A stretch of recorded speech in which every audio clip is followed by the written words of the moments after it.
Bienvenidos amigos, una vez más a su canal Electroclub.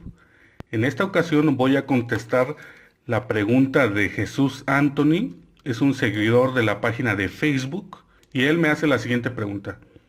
¿Cómo se dimensiona un contactor para una determinada carga? Bien, para esto yo tengo aquí un contactor, es uno de marca Siemens, es de fuerza, es para controlar un motor eléctrico. ¿Cómo se va a dimensionar? Necesitamos dos elementos. Primero, conocer qué tipo de carga vamos a ocupar o qué tipo de aplicación vamos a necesitar. Y la segunda, la potencia. Estos dos conceptos son claves. La aplicación y la potencia. La aplicación, ¿por qué? Porque un contactor lo podemos utilizar para controlar motores eléctricos, para controlar resistencias eléctricas, para controlar lámparas o inclusive para mandar voltaje de alimentación a un variador de velocidad. Si ustedes están viendo el curso de variadores de frecuencia para motores de AC, en el último video, en el número 4, vimos un ejemplo donde el contactor alimentaba al variador de frecuencia. Entonces, existen muchas aplicaciones de los contactores.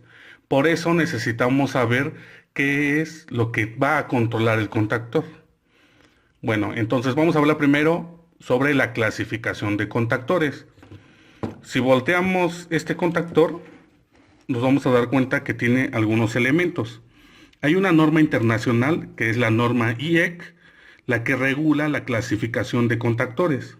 IEC 60947-4-1. Ustedes búsquenla en internet, es una norma bastante interesante sobre contactores. Es un lenguaje técnico, eléctrico, del cual ustedes van a tener que aprender.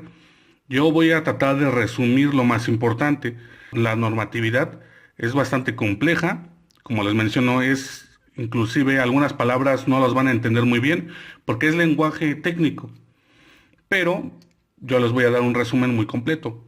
Y dentro de esa clasificación vienen la forma en que vamos a seleccionar un contactor. Y es una clasificación por letras. Empieza con AC1, es decir, contactores de corriente alterna.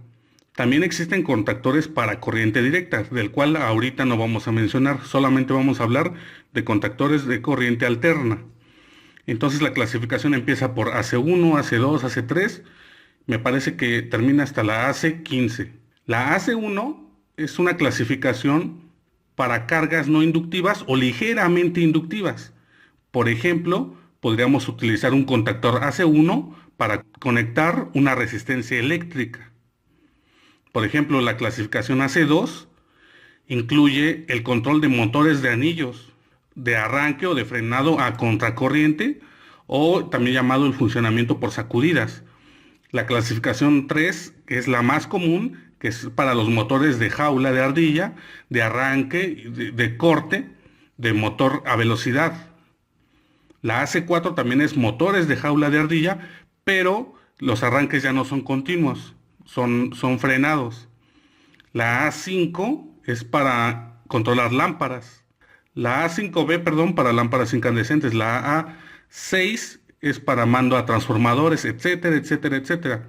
Yo les voy a dejar en este momento el link al blog de Electroclub, porque yo ya hice unas notas. De hecho, en este momento ya se encuentran en el blog las notas de selección de contactores en el blog.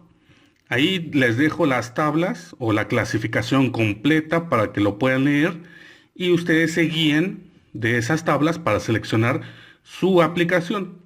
Entonces vamos a dar un ejemplo. Este contactor es de clasificación AC3. Por lo tanto, yo puedo conectar a este contactor un motor de jala de ardilla o un motor de inducción que sea de arranque y corte a velocidad máxima. Eso es lo que puede controlar este contactor. ¿Por qué? Porque es una clasificación AC3. Las clasificaciones se las dieron los fabricantes por la temperatura o el medio ambiente al que van a trabajar, el ciclo de trabajo del motor, la alimentación, el voltaje, la potencia, la corriente, etc. Es una clasificación que ya se resumió para nosotros utilizarla. Nada más nosotros vamos a utilizar esas pequeñas guías o esas pequeñas tablas. Esa es la primera forma en que vamos a seleccionar un contactor por la aplicación. Pero había mencionado que también lo podemos seleccionar por medio de la potencia. Es decir, este contactor tiene un límite de potencia. Entonces lo vamos a ver. La clasificación AC3 menciona también la potencia. Aquí está medida en kilowatts. ¿Cómo vamos a controlar un motor eléctrico? Nos ponen en kilowatts. Nos dicen que si vamos a conectar el motor a 230 volts, este contactor soporta hasta 4 kilowatts. 4 kilowatts más o menos equivalen a 5.3 HPs. 5 HPs para dejarlo en número cerrado.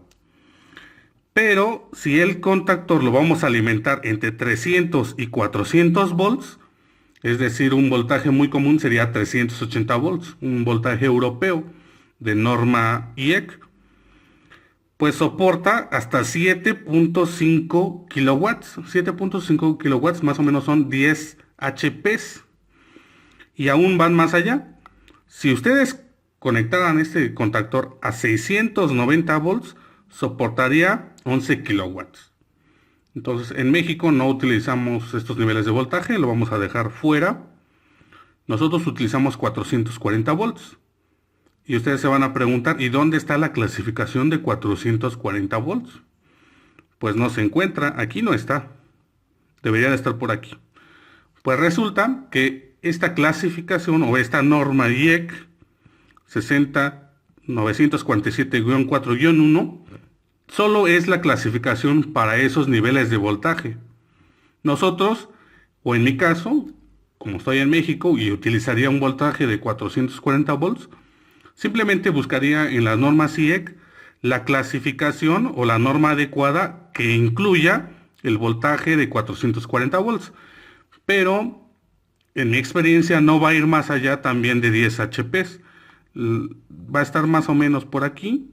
Va a poder controlar sin ningún problema un motor de 7.5 kilowatts, casi 10 HPs, o quizá un poco más, pero no se va a pasar de ese rango. En los próximos videos de contactores, que es porque ustedes me han pedido bastantes videos de contactores, vamos a desarmar uno. Vamos a ver todas las piezas que tienen dentro del contactor. En las notas que acompañan este video, es decir, en el blog, les hice un resumen de lo que es un contactor, pero no hay nada mejor como verlo físicamente. Entonces voy a utilizar un contactor y lo voy a desarmar. Esto también va a servir porque muchos me han preguntado sobre cómo resolver a veces algunos problemas que se presentan en la industria. Para decir un ejemplo, para compartirles, en la industria textil, el ambiente, el clima o el ambiente es muy contaminante, es decir, sobre todo en departamentos donde se dedican a hacer hilo o a hacer tela, el ambiente es muy hostil, es decir, existe mucho polvo, mucha borra que saca el propio hilo, la propia tela. Resulta que estos contactores se encuentran en gabinetes cerrados. Pero inclusive en gabinetes cerrados, ese pequeño polvo, esa borra que está en el medio ambiente por la naturaleza de hacer el hilo, de hacer la tela, es un polvito muy fino. Pues incluso penetra o llega a estar dentro de los gabinetes y se llega a incrustar aquí donde se encuentran los platinos. Ese es un contactor de fuerza. No existe tanto problema. Son platinos muy grandes. Pero si tuviéramos un contactor de control, los platinos son muy pequeños. Entonces esa borra o ese material contaminante entra dentro de los platinos. Cuando cierran los platinos, la borra entró, el material entró y no cierran perfectamente. Como es un contactor de control, esa señal que no cerró gracias a esta impureza del medio ambiente, nos provoca una falla. La máquina ya no hace las funciones que debería de realizar. Esto lo van a ver muchos de ustedes si trabajan o han trabajado en la industria textil, sabrán de lo que estoy mencionando. Pues resulta que Hay también empresas donde no existe almacén, un almacén de refacciones. Por lo tanto, si la falla se encuentra en el contactor, por alguna falla en el cierre de un platino, no puedo yo reemplazarlo porque no hay más. Entonces, ¿qué hago? Pues lo desarmo, lo reviso, le hago limpieza en los platinos. Eso es algo muy común, como una solución básica. Bueno, pues también va a servir para eso, para poder solucionar un problema rápido, de manera eficiente, que es lo que he venido comentándoles. Entonces, eso lo vamos a hacer en los siguientes videos.